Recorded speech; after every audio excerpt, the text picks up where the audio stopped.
வணக்கம். Welcome to Tamil English corner. So இந்த series வந்து என்ன அப்படின்னா ஸ்போக்கன் இங்கிலீஷ் கோர்ஸ். ஸோ இதில் 30 நாளில் எப்படி வந்து இங்கிலீஷ் வந்து சரளமாக பேசுறது அப்படிங்கிறதுக்கான கோர்ஸ் தான் இது. ஸோ இந்த கோர்ஸ் வந்து எப்படி இருக்க போகுது அப்படின்னா டே பை டே இருக்க போகுது. ஒரு டேவும் விதவிதமான சென்டென்சஸ், அதுக்கப்புறம் டெய்லி கான்வர்சேஷன்ஸ், எப்படி பேசுகிறது, எப்படி கிராமட்டிக்கலாக கரெக்டாக பேசுகிறது, இந்த மாதிரியான விஷயங்கள்லாம் இருக்க போகுது. இன்றைக்கி டே 1ல் மொத்தமாக 6 டெஸ்ட் இருக்குது. ஸோ ஒவ்வொரு கான்செப்ட் முடித்த உடனே ஒரு டெஸ்ட் இருக்கும். அந்த டெஸ்ட்டை வந்து நீங்கள் எழுதி உங்களோட மார்க் என்ன, உங்களோட ஆன்சர் என்ன அப்படிங்கிறத கமெண்ட் பண்ணுங்கள். ஒரு பேப்பர் பென் எடுத்து நான் வரிசையாக என்னென்ன சொல்கிறேனோ அந்த டாப்பிக்கெல்லாம் ஒரு நோட் போட்டு எழுதி வச்சுக்கோங்க. ஸ்போக்கன் இங்கிலீஷ்க்கு கேட்டால் மட்டும் பத்தாது, ஒரு தடவை எழுதி வச்சு ரீட் அவுட் பண்ணோம் அப்படின்னா தான் நம்மளுக்கு வந்து ஈஸியாக வந்து ப்ராக்டிஸ் பண்ணுறதுக்கு நம்மளுக்கு நல்லாயிருக்கும்.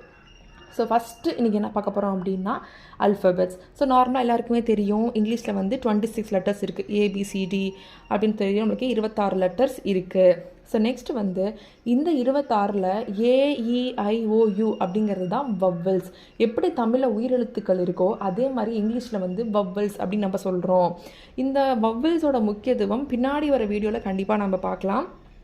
அதுக்கப்புறம் அந்த வவ்வல்ஸ் போக மிச்சம் இருக்கிற எல்லாத்தையுமே நம்ம மெய் எழுத்துக்கள், அதாவது இங்கிலீஷில் கான்சோனன்ஸ் அப்படின்னு நம்ம சொல்கிறோம். BCDF அப்படிங்கிறதெல்லாம் வந்து கான்சோனன்ஸ்.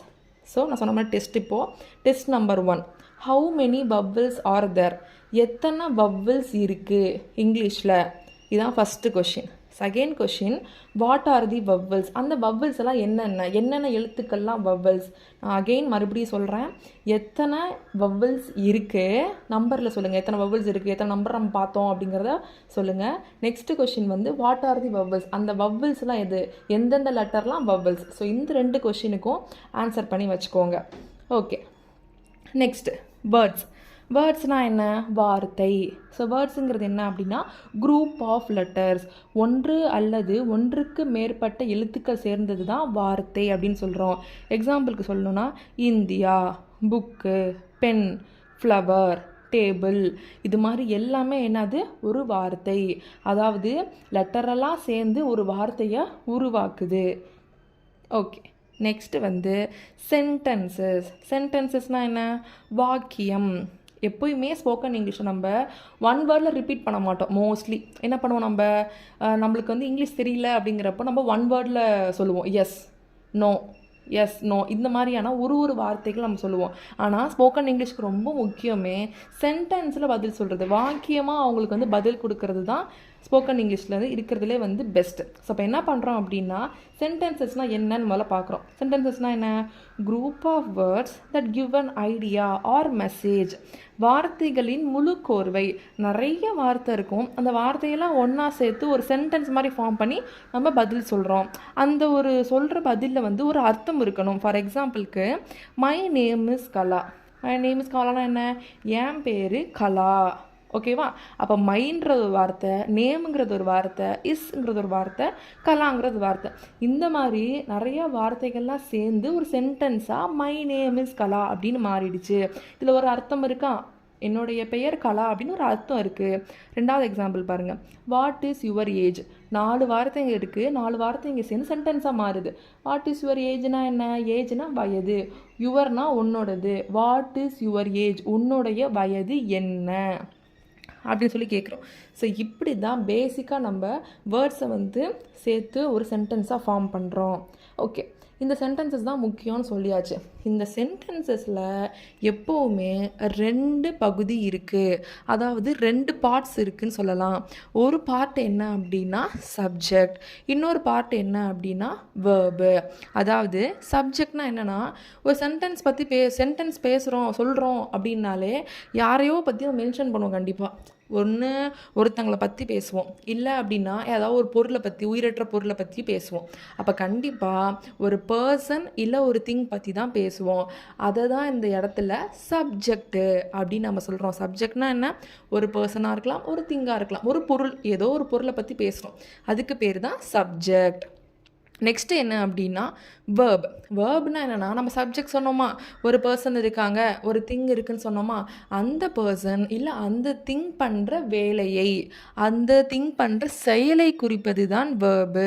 ஒரு ஆக்ஷன் அங்கே நடக்கும், ஏதோ ஒரு செயல் நடக்கும், இல்லைனா வந்து ஒரு அதோட நிலையை வந்து என்ன பண்ணும் சொல்லும். ஓகேங்களா, அதுக்கு பேர் தான் வேர்பு. ஃபார் எக்ஸாம்பிளுக்கு இங்கே பாருங்கள், ஐ டாக்.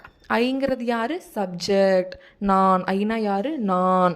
சப்ஜெக்ட். நான் ஒரு பர்சனா, அப்போ நான். ஐங்கிறது நான், அது ஒரு சப்ஜெக்ட். Plus talk. டாக்னா என்னது? பேசுறது. நான் பேசுகிறேன். அப்போது பேசுனா சொன்னேன், சப்ஜெக்ட் பண்ணுற வேலை, நான் தான் சப்ஜெக்ட். நான் பண்ணுற வேலை என்னது? பேசுறது. அப்போது ஐ ப்ளஸ் டாக் தான் என்னது? ஒரு சென்டென்ஸ். Subject plus verb. இன்னும் சென்டென்ஸ் நம்ம பார்க்கலாம். ஓகே, இப்போ நம்ம சப்ஜெக்ட்டுன்னு சொல்லியாச்சு, ஒரு பர்சனாக இருக்கும் இல்லை ஒரு திங்காக இருக்குன்னு சொல்லியாச்சு. அது என்னென்னலாம் இருக்கும்? ஐ அப்படின்னு நம்ம சொல்கிறோம். ஐனா யார்? நான். தமிழில் நான் அர்த்தம். யூ அப்படின்னா நீ, நீங்கள் அப்படிங்கிறது அர்த்தம். ஹீ, ஷீ அப்படின்னு என்னது? ஹீனா ஒரு பாயை குறிக்கிற மாதிரி இருக்குது, ஒரு ஆணை குறிக்கிறோம் அப்படின்னா அவன், ஒரு பெண்ணை குறிக்கிறோம் அப்படின்னா அவள், அப்போ ஷீ யூஸ் பண்ணணும். ஆணுக்கு வந்து ஹீயும், பெண்ணுக்கு வந்து ஷீயும் குறிக்கிறோம். இப்போ ஒரு உயிரற்ற பொருள் சொல்கிறோம் அப்படின்னா இட்டு, அது, அதுன்னு நம்ம சொல்கிறோம்ல தமிழில். அப்போ இங்கிலீஷ் எப்படி சொல்லுவோம்? இட்டு அப்படின்னு சொல்கிறோம். நெக்ஸ்ட்டு வந்து அவர்கள். இரண்டிற்கும் மேற்பட்ட பேர், அதாவது ஒன்றுக்கும் மேற்பட்ட பேர் இருந்தாலே அவர்கள். டே எப்படி சொல்லணும்? தேன்னு சொல்லணும். நெக்ஸ்ட்டு நாம் சொல்லுவோம்ல, நாங்கள்லாம் ஒரு இது, நாங்கள், நாமெல்லாம் ஒரு இது, நாம் அப்படி சொல்கிறோம் இல்லையா, அப்படி சொல்கிறப்போ வீணா யார்? நாம். இதுதான் வந்து சப்ஜெக்ட். சப்ஜெக்ட்னா 1 2 3 4 5 6 7 இதுதான் வந்து என்னது? சப்ஜெக்ட். இந்த 7 தான் வந்து சப்ஜெக்ட். ஒரு பர்சனையும் ஒரு திங்கையும் பற்றி சொல்கிறதுக்கு பேர் தான் சப்ஜெக்ட். ஓகே, நெக்ஸ்ட் வந்து இப்போ டெஸ்ட் நம்பர் 2. நான் சில வேர்ட்ஸ் கொடுத்துருக்கேன். இந்த 7 வேர்ட்ஸில் எதெல்லாம் சப்ஜெக்ட் முன்னாடி பார்த்தோம் இல்லையா, அந்த ஸ்லைடில் போய் பார்த்துட்டு எதெல்லாம் சப்ஜெக்ட், வில்லு வந்து சப்ஜெக்டில் வருமா, ராம் வந்து சப்ஜெக்டில் வருமா, பட்டு சப்ஜெக்டில் வருமா, ஐ சப்ஜெக்டில் வருமா, யூ சப்ஜெக்டில் வருமா அப்படிங்கிறத வந்து எனக்கு பார்த்து சொல்லுங்கள். ஸோ இந்த கொஷினில் ரொம்ப முக்கியமானது ராம் அப்படின்னு சொல்லி நான் வந்து ஒரு பேர் கொடுத்துருக்கேன். ஓகேங்களா, ராம்ங்கிறது என்னது? ஒரு பாயோட பேர். ஓகே, அங்கே வந்து ஹீ தான் இருக்குது, இந்த ராமுன்ற பேர் இல்லை, அப்போது இது வந்து கிடையாதான்னு கேட்டால் இல்லை, ராமுங்கிறது வரும். என்ன சொல்லியிருக்கேன் நான்? பர்சன்னே சொல்லியாச்சு, சப்ஜெக்ட்னாலே ஒரு பர்சன் சொல்லியாச்சு. அப்போ ராம்ங்கிறது இங்கே யார்? ஒரு ஆண். அப்போ கண்டிப்பாக ராமும் வரும். மற்ற எதெல்லாம் வரும் அப்படிங்கிறத நீங்கள் கமெண்ட் பண்ணுங்கள். ஓகே, இப்போ வந்து வேர்ப். சப்ஜெக்ட் பார்த்துட்டோம், ஒரு பர்சன் திங்னு பார்த்துட்டோம். இப்போ வேர்புக்கு வரும். வேர்ப்னா என்ன சொன்னேன்? செயலை குறிக்கும். ஏதோ ஒரு செயல் நடக்குது. இப்போ எக்ஸாம்பிளுக்கு பாருங்கள், ஈட் சாப்பிடு, கால் கூப்பிடு, பார் பயன்படுத்து, இது மாதிரி ஏதோ ஒரு செயலை வந்து குறிக்குது. அதுக்கு பேர் தான் என்னது? வேர்பு அப்படின்னு நம்ம சொல்லிட்டோம். அதாவது இதில் வந்து பண்ணுற வேலை ஆக்ஷன், அதாவது வேர்பு ரெண்டாக பிரியுது. ஆக்ஷன் இல்லை ஸ்டேட்டு அப்படின்னு இருக்குது. இதில் ஆக்ஷன் இருக்குன்னா வேலை, ஸ்டேட்னா நிலைப்பாடு, நிலை அப்படின்னு சொல்லலாம். ஸோ இந்த இடத்துல வந்து ஸ்டேட்னா என்ன அப்படிங்கிறத இந்த வீடியோ ஃபுல்லாக பார்க்க போகிறோம். ஓகே, இப்போ வந்து இன்னொரு டெஸ்ட் நம்பர் 3. நான் I eat, I talk, I sleep, I walk அப்படி 4 சென்டென்சஸ் கொடுத்துருக்கேன். இந்த 4 சென்டென்சஸில் எந்த வார்த்தையெல்லாம் வேர்பு, நல்லா கவனிச்சுக்கணும், எனக்கு சப்ஜெக்ட் வேண்டாம், எதெல்லாம் வேர்பு அப்படிங்கிறத மட்டும் அந்த 4 சென்டென்சஸில் அந்த 4 வேர்ப் எதுங்கிறத கமெண்ட் பண்ணுங்கள். இதுதான் வந்து டெஸ்ட் நம்பர் 3. ஓகே, இப்போ நம்ம சப்ஜெக்ட்னா என்னென்னு பார்த்துட்டோம், வேர்ப்னா என்னென்னு பார்த்துட்டோம். சப்ஜெக்ட்னா திங்ஸ் ஆர் பர்சன், வேர்ப்னா அந்த திங்ஸ் ஆர் பர்சன் பண்ணுற வேலை அப்படின்னு சொல்லி முடிச்சாச்சு. இப்போ நெக்ஸ்ட்டு, இப்போ சில எக்ஸாம்பிள்ஸ் வந்து இருக்குது. She is dancing, I am from Chennai, they are playing tennis, she was teacher, I will meet you. ஷீ இஸ் டான்ஸிங்னா என்ன?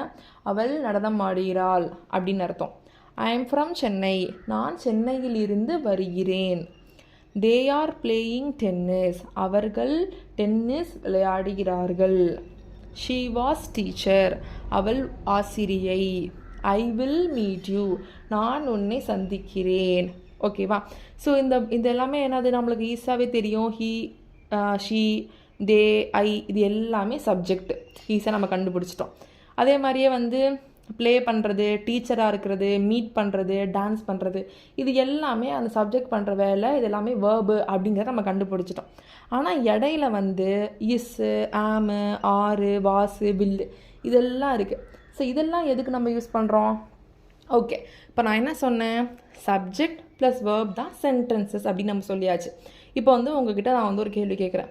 சாப்பிட்டீங்களா அப்படின்னு சொல்லிட்டு அவங்கள்ட்ட ஒரு கேள்வி கேட்டால் அதற்கு எந்த மாதிரியான ஒரு பதில் வரும்? 3 விதமான பதில் தான் இருக்கும்.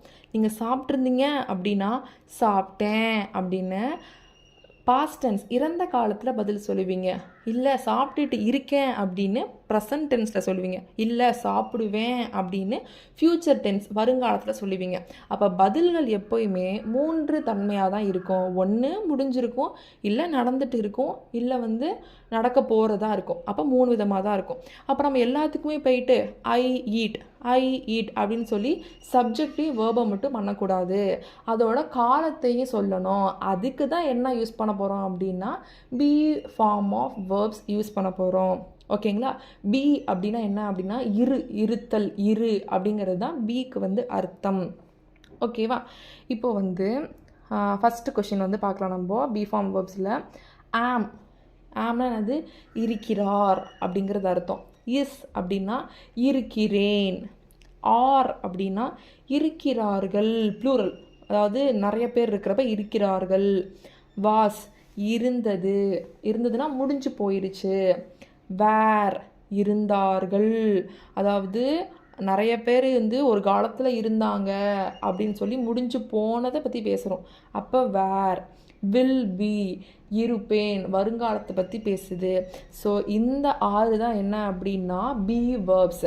இந்த 6 எந்தெந்த சென்டென்சஸில் எந்தெந்த சப்ஜெக்ட் கூட எப்படியெல்லாம் வந்து நம்ம யூஸ் பண்ணுறோம் அப்படிங்கிறதான் பார்க்க போகிறோம். ஓகேவா?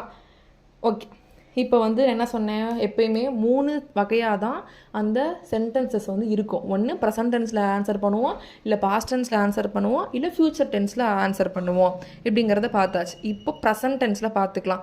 ப்ரெசன்ட் டென்ஸில் எத்தனை வேர்ப் இருக்குது? ஆம் இருக்குது, இஸ் இருக்குது, ஆர் இருக்குது. இந்த 3 தான் ப்ரெசன்ட் டென்ஸ்க்கான உள்ள வேர்பு. இப்போது சப்ஜெக்ட் என்னென்னு தெரியும் நமக்கு? ஹி, ஷி, இட்டு, தே, வி, யூ, ஆர், ஐ, இது எல்லாமே தெரியும். எல்லாத்துக்குமே இது எல்லாத்தையுமே போடலாமானா கூடாது. அந்தந்த சப்ஜெக்ட்டுக்குன்னு அந்தந்த வேர்ப் மட்டும்தான் போடணும். இப்போ ஆம் அப்படிங்கிறது ஐக்கான சப்ஜெக்ட். அந்த ஐ சப்ஜெக்ட்டுக்கான வேர்ப் எதுன்னா ஆம் தான். அங்கே போயிட்டு நம்ம வந்து ஐ இஸ், ஐ ஆர் அப்படின்னு போடக்கூடாது. ஓகேவா? இப்போ உங்களை பற்றி உங்களை யாராவது கேட்குறாங்க அப்படின்னா ஐ அப்படின்னா நீங்கள் தான். அப்போ உங்களை பற்றி பேசுகிறப்போ நீங்கள் ஐ எம், உங்கள் பேர் என்னன்னு கேட்டாங்கன்னா I am Sita, I am Ram, I am John. அந்த மாதிரி உங்களை வந்து கேட்குறப்போ ஐ எம் தான் யூஸ் பண்ணணும். ஐ இஸ், ஐ ஆர் யூஸ் பண்ணக்கூடாது. Next she, he, it. ஓகேங்களா? உங்கள் ஃப்ரெண்டை பற்றி கேட்குறாங்க. உங்கள் ஃப்ரெண்டும் நீங்களும் இருக்கீங்க. உங்கள் ஃப்ரெண்டு உங்களை பார்த்து கேட்குறாங்க இவங்க யார் அப்படின்ட்டு. She is Kala. Okay, she is Ram, sorry he is Ram. அது மாதிரி பக்கத்தில் இருக்கிறவங்க சொல்கிறது அவள், அவனை பற்றி பேசுகிறப்போ இஸ் போடணும். உங்களை பற்றி நீங்களே பேசிக்கிறப்ப ஆம் போடணும். பக்கத்தில் இருக்கிறவங்க பற்றி பேசுகிறப்போ இஸ் போடணும். ஓகேங்களா? இப்போ இதுவே வந்து உங்கள் நிறைய பேர் உங்கள் ஃப்ரெண்ட்ஸ் இருக்காங்க, ஒரு 10 பேர் இருக்காங்க, இவங்கெல்லாம் யார் அப்படின்னு சொல்லி உங்கள்கிட்ட கேட்டாங்கன்னா அப்போ வந்து ஹீ, ஷீன்னு போடக்கூடாது. ஏன் ஹீ, ஷீ போடக்கூடாது? ஹீ, ஷீ அப்படிங்கிறது என்னது? ஒருத்தர் மட்டும் குறிக்கிற மாதிரி இருந்தால் ஹீ, ஷீ போடலாம். ஒரு 10 பேர் இருக்கிறப்போ தே ஆர் யூஸ் பண்ணணும். தே ஆர் மை ஃப்ரெண்ட்ஸ், அது மாதிரி யூஸ் பண்ண. பின்னாடி நம்ம சென்டென்சஸ் பார்க்கலாம், எக்ஸாம்பிளுக்கு உங்களுக்கு புரியும். ஓகேவா? இப்போ ப்ரெசன்ட் டென்ஸ் பார்த்துட்டோம். ப்ரெசன்ட் டென்ஸில் எத்தனை வேர்பு இருக்குது? 3 வேர்பு தான் இருக்குது. ஆமுக்கு சொந்தக்காரர் யார்? ஐ. இஸ்ஸுக்கு யார் சொந்தக்காரங்க? He, she, it. இது 3த்துக்கு மட்டும்தான் இஸ் போடணும். ஆர் எதுக்கு போடணும்? தே, வி, யூ. இதுக்கு மட்டும்தான் என்ன பண்ணணும்? நம்ம போடணும். ஓகே, இப்போ நெக்ஸ்ட்டு ஒரு test. Okay, be verbs present tense. So இது வந்து ஒரு எக்ஸாம்பிள் முதல்ல பார்த்துக்கலாம், அப்புறம் டெஸ்ட்டு போகலாம். நான் என்ன சொன்னேன்? பி வேர்பு ப்ரெசன்ட் டென்ஸில் ஆமு, இஸ்ஸு, ஆறு, இது 3 மட்டும்தான் ப்ரெசன்ட் டென்ஸ்க்கான உரியது. ஐ எம் சீதா, நான் சொன்னேன்ல ஐ யூஸ் பண்ணாலே ஆம் தான் போடணும்னு. I am Sita, he is my cousin. உங்கள் பக்கத்தில் வந்து உங்கள் அத்தை பையனோ யாரோ ஒருத்தங்க இருக்காங்க, அவங்க யாருன்னு கேட்குறப்ப என்ன சொல்லுவாங்க? He is my cousin. ஓகேவா? அப்புறம் ஃப்ரெண்ட்ஸ் நிறைய பேர் இருக்காங்கன்னு நான் சொன்னேன். அப்போது தே ஆர் மை ஃப்ரெண்ட்ஸ். இப்போ ஆமு, இஸ்ஸு, ஆர் இது மூணையும் ப்ரெசன்ட் டென்ஸில் எப்படி யூஸ் பண்ணுறதுன்னு நம்ம பார்த்துட்டோம். ஓகே, இப்போ வந்து டெஸ்ட் நம்பர் 4. ப்ரெசன்ட் டென்ஸில் ஆமு, இஸ்ஸு, ஆர் இந்த 3 தான் இருக்குது. இந்த 3ல் இந்த 5க்கு எதெல்லாம் வரும்? I dash Rama. இங்கே ஆம் போடணுமா, இஸ் போடணுமா, ஆர் போடணுமா? ஐ வந்தாலே நான் என்ன தான் போடணும்னு அவங்கள்ட்ட சொன்னேன், அதை போடுங்க. ஷீக்கு என்ன தான் போடணும், தேக்கு என்ன போடணும், ஹீ வந்தால் என்ன போடணும் அப்படின்னு நான் சொல்லியிருக்கேன். ஸோ இந்த ஆம், இஸ், ஆர் இந்த 3ஐயும் யூஸ் பண்ணி இந்த 5 சென்டென்சஸையும் ஃபில் பண்ணி உங்கள் ஸ்கோர் என்ன அப்படின்னு சொல்லுங்கள். நான் வந்து நெக்ஸ்ட் வீடியோவில் இதுக்கான ஆன்சர்ஸையும் நான் வந்து கொடுத்துருவேன். ஓகே, இப்போ வந்து ப்ரெசன்ட் டென்ஸ் முடிச்சாச்சு. ஓகே, அப்புறம் நிகழ்காலம் முடிஞ்சிருச்சு. இப்போ பாஸ்ட் டென்ஸ்னால் என்னது? முடிஞ்சு போன ஒரு விஷயம், கடந்த காலம். இதுக்கு வந்து 2 தான் இருக்குது. இந்த டேபிள் என்ன பார்த்தோம் நம்ம? வாஸும் வேரும் மட்டும்தான் இருக்குது. ஓகேவா? ப்ரெசன்ட் டென்ஸ்க்கு எப்படி 3 இருக்கோ அந்த மாதிரி பாஸ்ட் டென்ஸுக்கு 2 தான் சொல்ல முடியும். ஓகேவா? வாஸ் எதுக்கு? ஐ, ஷீ, ஹீ, இட் இந்த 4க்கு வந்துச்சு. இவங்க 4 பேர் சப்ஜெக்டையும் போட்டு பாஸ்ட் டென்ஸில் ஆன்சர் பண்ண போகிறீங்கனாலே வாஸ் போடணும். நெக்ஸ்ட்டு வேர் இருக்குது. வேர் எப்போ போடணும்? நிறையா பேரை பற்றி முடிஞ்சு போனதை பற்றி பேச போகிறோம் அப்படின்னா வேர் போடணும். நாங்கள்லாம் போனோம், அவங்கெல்லாம் போனாங்க, அந்த மாதிரி முடிஞ்சதை பற்றி பேசுகிறப்போ வேர் போடணும். இதுதான் ப்ரெசன்ட் டென்ஸ்க்கும் பாஸ்ட் டென்ஸ்க்குள்ள வித்தியாசம். இனிமேல் நம்ம ப்ரெசன்ட் டென்ஸ் பற்றி பேசுகிறப்போ இஸ்ஸு, வாஸ் நம்மளுக்கு குழப்பம் வராது. ப்ரெசன்ட் டென்ஸ்னால் இஸ்ஸு, பாஸ்ட் டென்ஸ்னால் வாஸ், அவ்வளோதான். ஓகே, இப்போ இதுக்கான ஒரு எக்ஸாம்பிள்ஸ் எல்லாம் பார்த்துடலாமா? ஓகே, பாஸ்ட் டென்ஸில் என்ன சொன்னேன் நான்? ஹீ, ஷீ, இட்டு இல்லை பேர் இதுக்கெலாம் வந்து என்ன பண்ணும்? வாஸ் போடணும்னு நான் சொன்னேன் past டென்ஸில். Ghani was absent. Absent என்ன? லீவ் போகிறது. கனி அன்னைக்கு வரலை, கனி லீவ் போட்டுட்டாள், முடிஞ்சு போனது, அவள் வரலை அன்னைக்கு. She was eating a cake. அவள் கேக் சாப்பிட்டுட்டு இருந்தாள். என்ன சொல்கிறோம் நம்ம? முடிஞ்சு போன விஷயம். வாஸ் என்னது? முடிஞ்சு போச்சு. அப்போ she was eating a cake அப்படின்னு நம்ம சொல்கிறோம். நெக்ஸ்ட்டு வேர்னால் என்ன சொன்னேன்? நிறையா பேர் இருந்தால் தான் வேர் யூஸ் பண்ணணும். அதுவும் பாஸ்ட் டென்ஸில். தே வேர் ஸ்டூடெண்ட்ஸ். அவங்க ஸ்டூடெண்ட்ஸாக இருந்தாங்க. அவங்க ஸ்டூடெண்ட்ஸ் என்னது? மாணவர்கள். அவங்க மாணவர்களாக இருந்தாங்க அப்படின்னு. We were on holiday. ஹாலிடேனா என்ன? லீவ். நாங்கள் லீவில் இருந்தோம், நாங்கள் விடுமுறையில் இருந்தோம் அப்படின்னு பாஸ்ட் டென்ஸில் சொல்கிறது. இது ரெண்டுத்துக்கும் என்ன வித்தியாசம்? வாஸ் வந்து சிங்குலராக வராங்க, ஒருத்தங்களை பற்றி பேசுகிறோம் அப்படிங்கிறப்போ வாஸும், நிறையா பேரை பற்றி பேசுகிறப்போ வேரும் யூஸ் பண்ணியிருக்கோம், அவ்வளோதான். இப்போது test number 5 past tense. She வந்தால் வாஸ் போடணுமா, வேர் போடணுமா? வி வந்தால் வாஸ் போடணுமா, வேர் போடணுமா? யூ வந்தால் வாஸ் போடணுமா, வேர் போடணுமா? இதுதான் வந்து டெஸ்ட் நம்பர் 5. இதுக்கு ஆன்சர் பண்ணிடுங்க. ஓகே, ஃப்யூச்சர்னால் என்ன? நடக்க போகுது. ஓகேங்களா? பின்னாடி நடக்க போகுது. நாளைக்கு நடக்கலாம், 4 வருஷம் கழித்து நடக்கலாம். ஸோ எப்போ வேணாலும் நடக்கலாம். ஸோ நடக்க போகிறத வந்து நம்ம ஃப்யூச்சர் டென்ஸ்ன்னு சொல்லுவோம். அதுக்கு ஒரே ஒரு வேர்பு தான் வில் பி இல்லை வில்லு, என்ன வேணாலும் இருக்கலாம். இப்போ இன்றைக்கி வந்து நம்ம 3 வச்சுருக்கோம். I will call you. நான் உங்களை அழைக்கிறேன். நெக்ஸ்ட்டு வார்த்தை I will go to Delhi tomorrow. நான் டெல்லிக்கு எப்போ போகிறோம்? நாளைக்கு போகிறோம், நடக்க போகுது. அப்போ என்ன பண்ணணும்? நம்ம வில்லு தான் போடணும். இப்போ இந்த இடத்துல போயிட்டு ஐ, வேர், ஐ, வாஸ் இதெல்லாம் போட்டு நம்ம குழப்பிக்கக்கூடாது. டுமாரோன்ற வார்த்தை தான் இங்கே கீவேர்டு. டுமாரோனாலே நாளைக்கு, நாளைக்குனா என்ன போடணும்? நம்ம நடக்க போகிறது அப்படின்னாலே வில்லு தான் போடணும். அப்போ இங்கே he will go to Delhi tomorrow அப்படி தான் வரணும். Okay, they will pass this exam. அவங்க இந்த எக்ஸாமை பாஸ் பண்ணிடுவாங்க. ஃப்யூச்சரில் பாஸ் பண்ண போகிறாங்க. இப்போ என்ன பண்ணணும்? நம்ம இங்கே வில்லு தான் யூஸ் பண்ணணும். தேனா அவங்க இந்த எக்ஸாமை பாஸ் பண்ணிடுவாங்க அப்படின்னு சொல்கிறாங்க. ஓகேவா? ஓகே, இப்போ டெஸ்ட்டு நம்பர் 6.